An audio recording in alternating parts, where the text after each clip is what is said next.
My wife texted, "I'm taking the kids to my parents and filing for full custody. A lawyer will be in touch." I replied, "Noted." Then I emailed her lawyer the hidden camera footage from the nanny cam she didn't know about. 24 hours later, her lawyer was calling me to make a deal.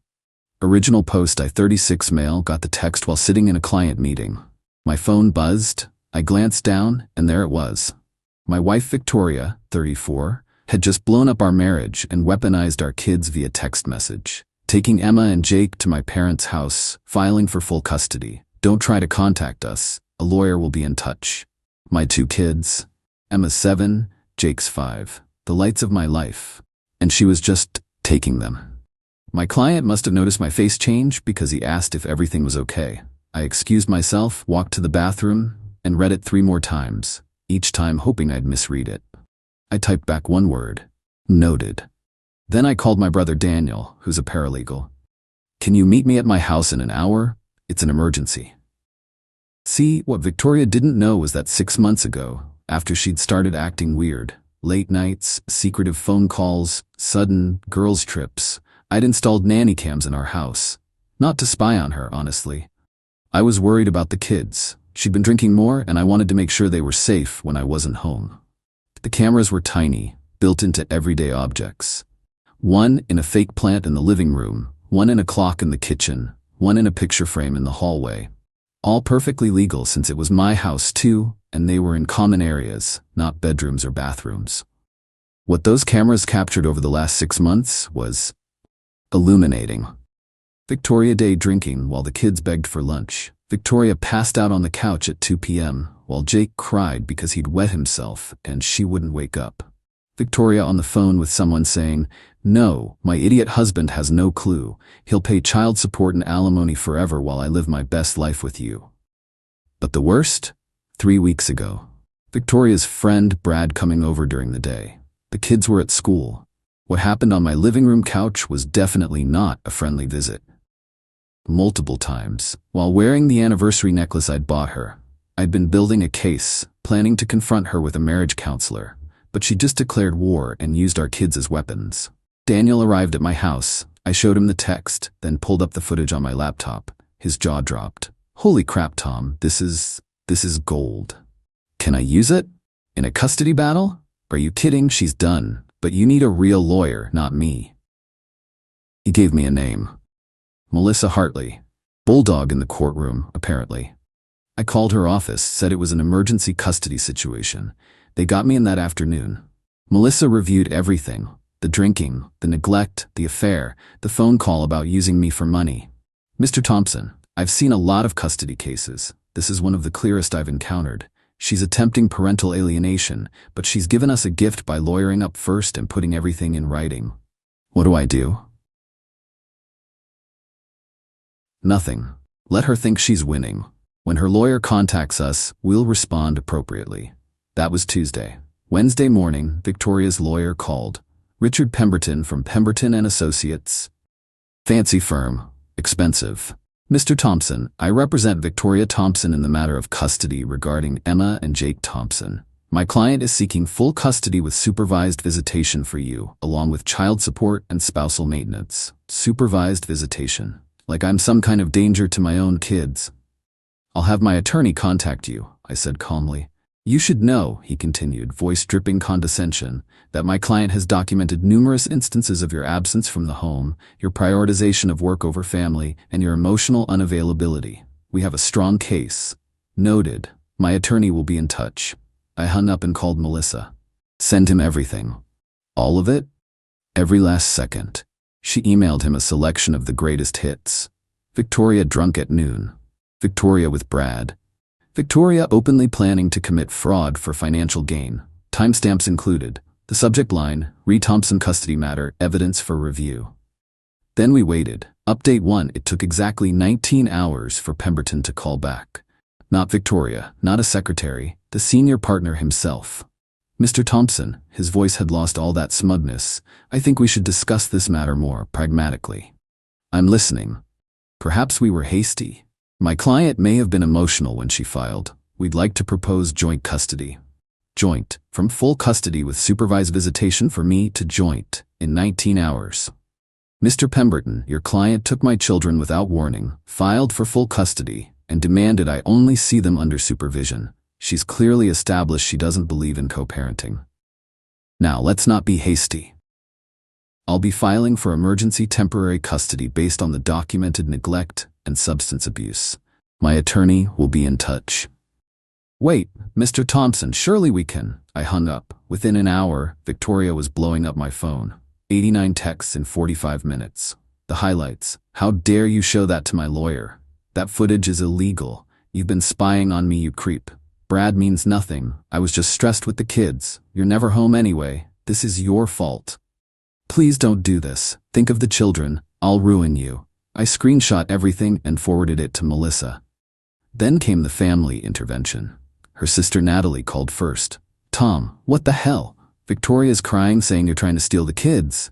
She took them and filed for full custody. Natalie, I'm responding. But she's their mother. Kids need their mother. Kids need a sober, responsible parent. Check your sister's day drinking habits. You're exaggerating. She has a glass of wine sometimes. Natalie, I have 6 months of footage. Would you like to see your sister passed out at 2 p.m. while Jake cries? Silence. That's not true. It's all on camera, time-stamped, multiple incidents. She hung up. Then Victoria's mom, Linda, called. Different approach. Tears and guilt.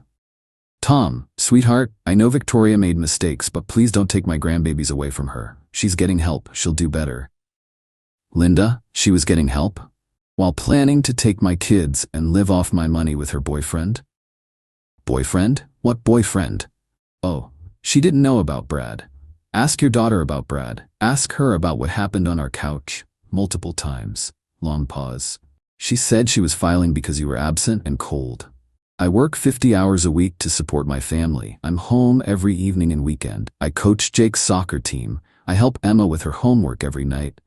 The cameras show all of that too. Linda started crying harder.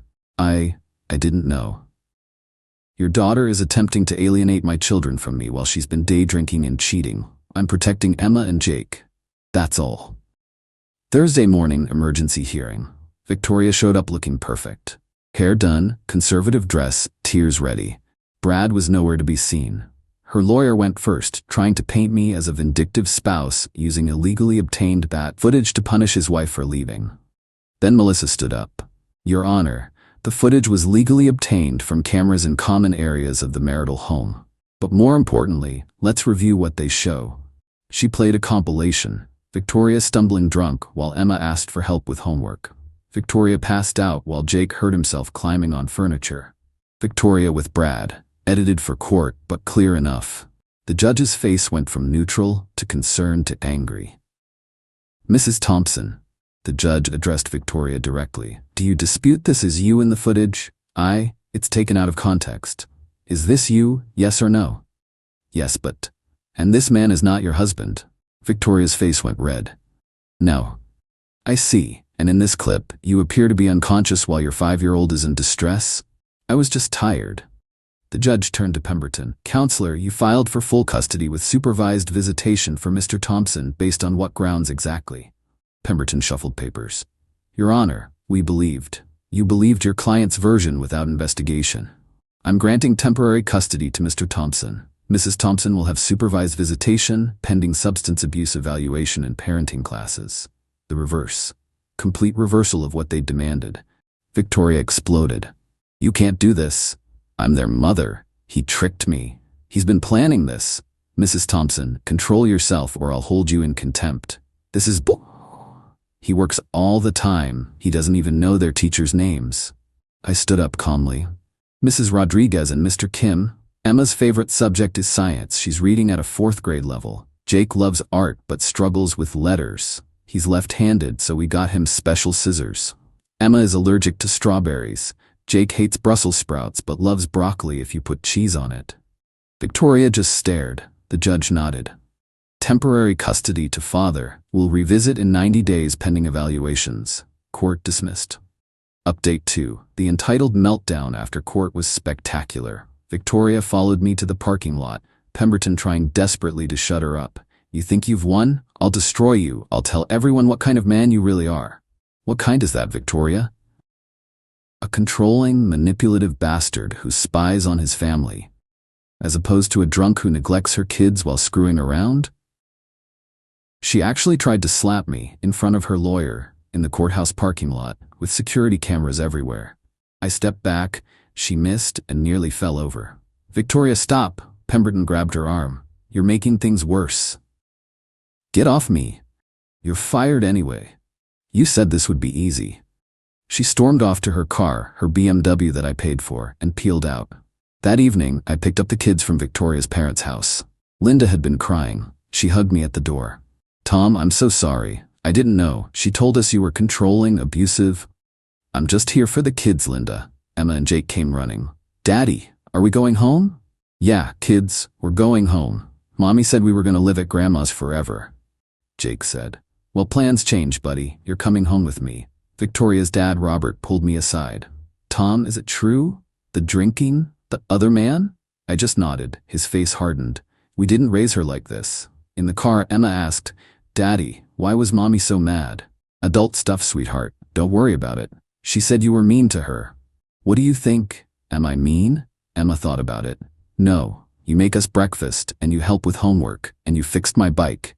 "Mommy sleeps a lot," Jake added quietly. My heart broke a little. Friday morning, the real dirty tricks started. First, a call from my boss. "Tom, I just got a concerning email about you." My stomach dropped. "What kind of email?" "Someone claiming you've been embezzling company funds to pay for surveillance equipment to stalk your wife." "That's completely false. I can prove." "I know, Tom, I know you. Just wanted to give you a heads up. But this is serious. They CC'd the entire board." I forwarded it to Melissa immediately. She responded, "Document everything. This is harassment and defamation." Then the social media campaign began. Victoria posted on every platform, "My soon-to-be ex-husband has been spying on me for months with hidden cameras. He's taken my babies away using doctored footage and lies. This man is dangerous. Please share to spread awareness about domestic surveillance abuse." The comments started pouring in. Her friends, mostly.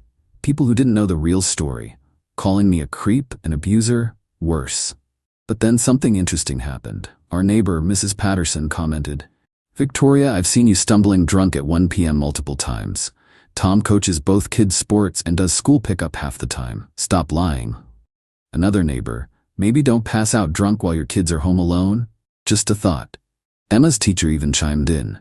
"Mr. Thompson has never missed a parent-teacher conference. Can't say the same for you." The tide was turning.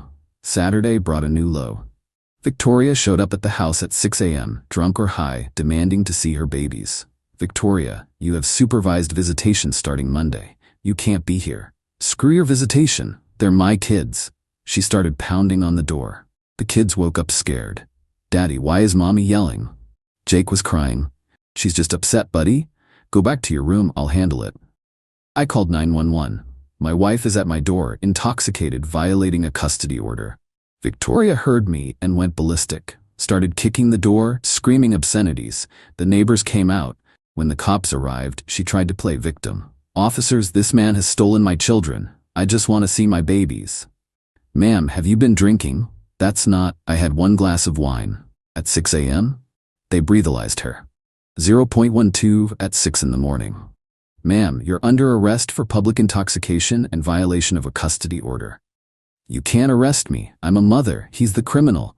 Check his house for cameras. He's been stalking me." As they put her in the car, she screamed at me, "You planned this. You set me up." "Victoria, you showed up drunk. How did I plan that?" The arrest made the local news blog by noon. Local woman arrested at ex's home in custody dispute. Her parents called, mortified. Her sister Natalie texted, "I'm starting to see why you had cameras." But Victoria wasn't done. Final update. The supervised visitation was a disaster from day one. Monday 2 p.m. at the court-appointed facility. Victoria showed up looking rough. The supervisor noted she seemed agitated and potentially under the influence. They did a breathalyzer at .08 at 2 p.m. for a visit with her kids. Visit canceled. She exploded at the supervisor, a sweet older woman named Janet. "You don't understand. He's turned everyone against me, even my kids." "Ma'am, you're not sober. You cannot visit while intoxicated." "I'm their mother." Security had to escort her out. Again. The next attempt was Wednesday. She was sober, but spent the entire hour telling the kids how Daddy was mean and trying to keep them apart. Emma, my smart, brave 7-year-old, said, "Mommy, you're lying. Daddy didn't do anything. You were sleeping all the time and Brad was at our house." Victoria's face went white. "Who told you about Brad?" "Nobody. I saw him. He was in his underwear in the kitchen." The supervisor ended the visit early due to attempted parental alienation. Thursday, I got a call from Melissa. "Tom, I just received something interesting. Victoria's boyfriend, Brad, his wife just filed for divorce. She wants to testify in your custody case."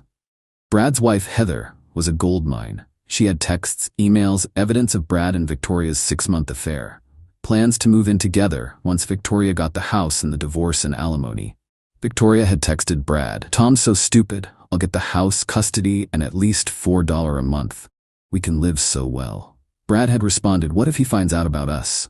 "He won't. And even if he does, courts always side with mothers. I'll cry abuse and get everything." Heather also had receipts, literal receipts. Victoria and Brad's hotel stays on Brad's credit card. During times Victoria told me she was at her mom's or with friends. The final custody hearing was brutal. Melissa presented everything: the neglect, the substance abuse, the affair, the premeditated fraud, the false allegations, the arrest, the failed visitations. Victoria's new lawyer, Pemberton, had withdrawn, tried to argue this was all a momentary lapse due to stress. "Your Honor, Mrs. Thompson is seeking help. She's enrolled in AA, she's in therapy." "Where's the proof of enrollment?" the judge asked. "Well, she's planning to enroll." Planning. This hearing was scheduled 3 weeks ago. Then Victoria took the stand, against her lawyer's advice. "Your Honor, I'm a good mother. I made mistakes, yes, but Tom drove me to them. He was cold, distant. He worked constantly. I was lonely. I was depressed. Brad was just there for me." "Mrs. Thompson, the footage shows you intoxicated during daytime hours while sole caregiver to your children. Multiple times. I was self-medicating. Tom ignored me." "Did you seek counseling? Marriage therapy?" "No, but did you communicate your concerns to your husband?" "He wouldn't have listened." "So instead you had an affair, neglected your children, and attempted to take them from their father while planning to commit financial fraud." Victoria started crying. Not sad tears, angry tears. "This isn't fair. Mothers should be with their children. It's natural. What's natural about being passed out drunk while your 5-year-old cries?" She had no answer. The ruling was swift and harsh. Full legal and physical custody to me. Victoria got supervised visitation every other weekend, pending completion of substance abuse treatment and parenting classes. Child support from her, minimal since she barely worked. No alimony for her. The house stayed with me since I'd bought it before marriage. Victoria screamed, actually screamed in court, "You can't do this, I'm their mother." The judge had her removed. In the hallway after, she cornered me one last time, while her parents tried to pull her away. "You destroyed my life." "No, Victoria, you destroyed your own life. I just documented it. The kids will hate you for this. The kids are relieved they don't have to watch you pass out anymore." That hit her. For just a second, I saw reality pierce through her delusion. Then it was gone, replaced by rage. "I'll never stop fighting for them." "Then get sober. Get help. Become the mother they deserve. I won't keep them from you if you do that." She laughed bitterly. "Like you'd ever let me see them normally again. Victoria, I had cameras to protect the kids, not to hurt you. If you get clean, really clean, and can be a good mom, I want them to have you in their lives. But that's on you." Her parents dragged her away, apologizing profusely. It's been 3 months now. Victoria's completed 1 successful supervised visit. Sober. Appropriate. The kids were happy to see her. She's supposedly in AA, though who knows if she'll stick with it. Brad dumped her the moment she lost the house and potential alimony. Heather sent me a thank you card, weird as that was. The kids are doing better. Emma's grades improved. Jake stopped wetting the bed. They ask about mommy sometimes, and I tell them she's sick but trying to get better. My boss laughed off the embezzlement claim after I showed him the receipts for the cameras. $400 total from Amazon, paid with my personal credit card. Victoria's social media campaign backfired spectacularly when the arrest report became public. DUI at 6 a.m. while violating a custody order doesn't generate much sympathy. Her sister Natalie apologized to me last week. I should have known. She's always been selfish, but I never thought she'd risk her kids. The saddest part? The kids don't miss the chaos. Emma told me last week, "Daddy, it's quieter now. I like quiet." Jake just said, "Mommy was scary sometimes." I'm in therapy myself, trying to process how I missed the signs for so long, how Victoria became this person, or if she always was, and just hid it well. But the kids are safe. They're happy. They're thriving. And those cameras? Best $400 I ever spent. They saved my relationship with my children and protected them from a mother who chose alcohol and another man over their well-being. Victoria texts me occasionally, asking for extra visits or trying to negotiate. I forward everything to Melissa. The answer is always the same. Follow the court order. Complete your treatment, then we'll talk. Last I heard from Linda, Victoria's living with them, working part-time at a clothing store, supposedly still in AA. She still blames me for everything, but at least she's not showing up drunk anymore. The entitlement never fully goes away, though. Just last week she texted, "You know I should have the house. I decorated it." I didn't respond. Some battles aren't worth fighting. The kids and I are doing okay. Not great, not terrible, but okay. We have dance parties in the kitchen, build blanket forts, and read stories every night. Normal stuff that felt impossible when Victoria was spiraling. Maybe someday she'll get it together and be the mom Emma and Jake deserve. But I'm not holding my breath. For now, I'm just focused on being the stable parent they need. And those cameras are still up. Trust but verify, especially when it comes to my kids' safety. Victoria taught me that lesson the hard way.